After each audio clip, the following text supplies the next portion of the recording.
I'm going to just show the chop breakdown.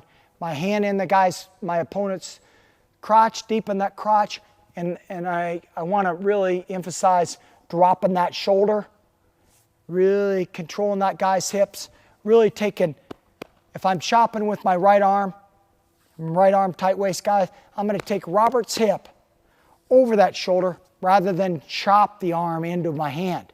I want to take this hip toward that hand, okay? So I do that by my back leg, my chest and back, lower back, getting on him properly. My back leg really working up Robert's butt, really bumping that weight forward, and I'm doing it with my arm.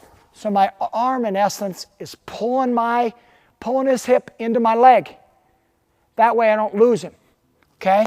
So his hip is in between my back knee, which is up his rear, and my hand in his crotch. And that's tough. That's tough for the guy to elevate, and that's tough for the guy to roll. Now, I simply pivot on my knee, which is next position I'll show here, but to get this hand, I don't want to chop that hand in. I want to take Robert's hips, continue to pivot on my knee until I get that wrist right.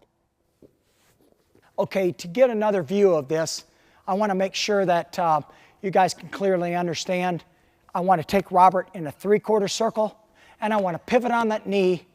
My knee that's down, but my back knee's working, along with obviously my deep waist hand into his crotch, and I'm going to pivot Robert over his left shoulder. If I'm a right-hand tight waist guy, you can pick it up from here and kind of understand as I demonstrate and pivot on my left knee. I take Robert in a 3/4 circle,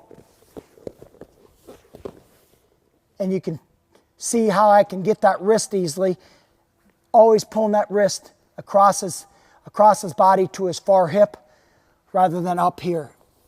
Good guys can peel their arm and shift and scrape there, as Robert did. I want to peel down to that wrist, and we'll get into that later here, but I really can work a lot of things once I get this wrist, once I control that guy's hips.